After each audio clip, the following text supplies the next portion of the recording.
Antes de portar sombreros de charro, revólveres falsos o uniformes de película, algunos de los actores más grandes de México cargaron armas reales, juraron lealtad y sirvieron a su país cuando la vida lo exigió. No era un guión, no era un personaje, era su vida real. Hoy en tiempos de oro, te contamos quienes no solo actuaron como héroes, sino que realmente lo fueron. ¿Listo? Comencemos. Antes de ser el charro cantor, Jorge Negrete soñaba con ser un héroe de verdad, no uno de película. Ingresó al Heroico Colegio Militar, uno de los centros de formación más estrictos de México, y se graduó como teniente de caballería. Imagina a Jorge, no vestido de charro para el cine, sino portando uniforme real, montando caballos de verdad y entrenando bajo órdenes durísimas. Dicen que en sus años militares desarrolló ese porte imponente que después enamoraría a toda América Latina. La postura recta, la voz firme, el orgullo en la mirada. Pero el destino tenía otros planes. Mientras servía, su pasión por el canto y la actuación comenzó a crecer, hasta el punto de abandonar la vida militar para dedicarse de lleno al arte. Eso sí, Jorge nunca dejó atrás su formación. Su disciplina, su respeto por los símbolos patrios y su carácter firme nacieron en esos años y se notaban en cada paso que daba, dentro y fuera del escenario. Luis Aguilar, conocido como El Gallo Guiro, no solo interpretaba a héroes rancheros, también tenía un pasado ligado al mundo militar. Aunque no hizo carrera como soldado, recibió formación militar básica y participó activamente en representaciones oficiales del ejército mexicano durante su juventud. Esa educación dejó huellas profundas. Su manera de montar a caballo, su postura impecable en los uniformes de charro y hasta su estilo directo al hablar venían de ese entrenamiento. Luis siempre tuvo una conexión especial con el ejército. Se decía que, incluso ya siendo una estrella del cine, asistía a eventos y ceremonias militares por puro honor, no por obligación. Era su manera de rendir homenaje a esa parte de su vida que casi nadie conocía. Entre luces, cámaras y canciones, Luis Aguilar seguía llevando un poco de soldado en el corazón. Un charro de pantalla, pero también un patriota de verdad. Arturo de Córdoba tenía esa presencia sobria, elegante y misteriosa que pocos actores podían igualar. Pero antes de ser una figura icónica del cine mexicano, también estuvo cerca de una guerra real. Durante la Segunda Guerra Mundial, México jugó un papel importante en apoyo a los aliados, y Arturo formó parte de las actividades de apoyo logístico militar dentro del país. No fue soldado de combate, pero sí colaboró en labores estratégicas, organización de recursos, campañas de comunicación patriótica, e incluso apoyo en eventos oficiales destinados a reforzar el espíritu nacional. Dicen que esas experiencias endurecieron aún más su carácter, que detrás de ese rostro firme y esa voz profunda, había un hombre que conocía de cerca la tensión de los tiempos de guerra. Así que cada vez que interpretaba a un personaje atormentado o serio, no actuaba del todo. Una parte de ese peso lo había vivido fuera de cámaras. Antes de enamorar a las multitudes con su voz romántica y su rostro de galán, Antonio Badú estuvo muy lejos del glamour de los foros de cine. En su juventud, se formó en academias de instrucción militar, siguiendo la rígida disciplina castrense: orden, obediencia, resistencia física.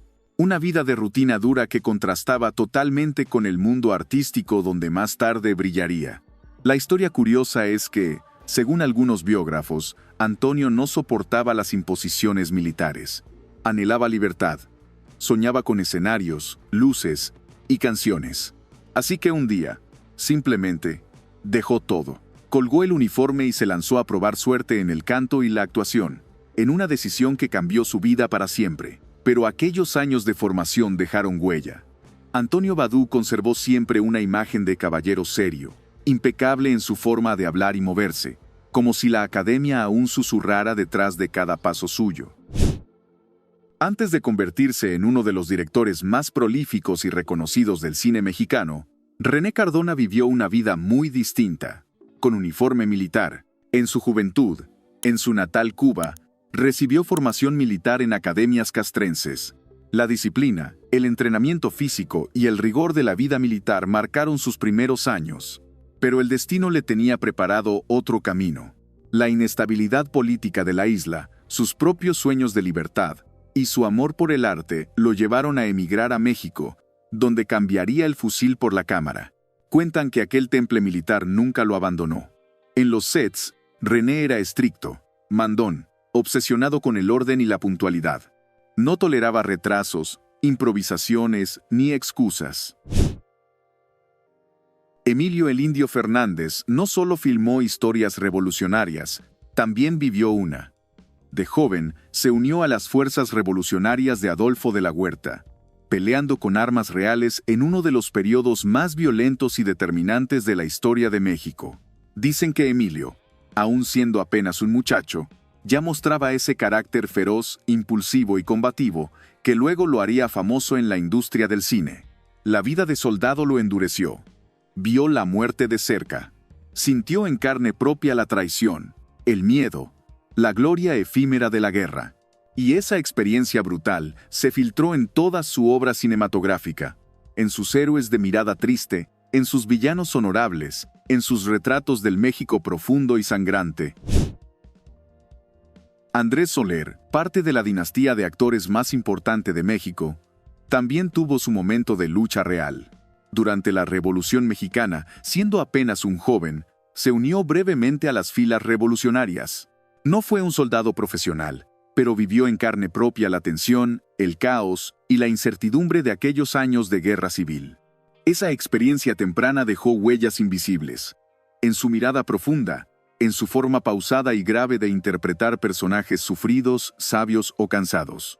Dicen que Andrés entendía como pocos el dolor de los campesinos, los padres de familia, los hombres comunes que retrataba en pantalla, porque, aunque fuera solo por un tiempo breve, él también supo lo que era luchar en tiempos donde todo estaba en juego.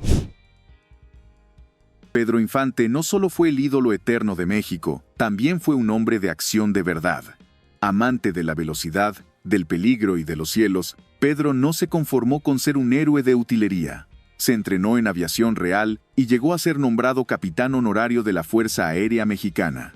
Tenía entrenamiento militar básico y participó en actividades aéreas oficiales ligadas al ejército mexicano. Más que un título simbólico, Pedro asumió su rol con el mismo compromiso con el que cantaba o actuaba. Dicen que era un piloto temerario, que amaba tanto el cielo como temía a la muerte. Y esa pasión fue su vida y también su destino, porque no fue un accidente de cine, sino uno real, en un avión de verdad, el que terminó con su historia. Pedro no necesitaba interpretar héroes en la pantalla. Pedro Armendáriz tenía ese rostro recio, esa voz grave, esa energía inquebrantable que parecía haber nacido para interpretar héroes. Pero su compromiso con su país fue mucho más allá de los papeles que interpretaba. Durante la Segunda Guerra Mundial, Pedro participó en servicios de propaganda militar en apoyo a México y Estados Unidos. Prestó su imagen, su voz y su influencia para reforzar el espíritu patriótico, promover el esfuerzo bélico y unir a las naciones aliadas. No era solo grabar mensajes o posar para fotografías. Pedro asumió la causa como propia. Entendía que en tiempos de guerra, cada gesto contaba, incluso el de los artistas. Y esa seriedad, esa lealtad silenciosa a los ideales, fue algo que llevó siempre en su carrera. Cada personaje que interpretó tenía una sombra de ese compromiso que había jurado fuera de los reflectores.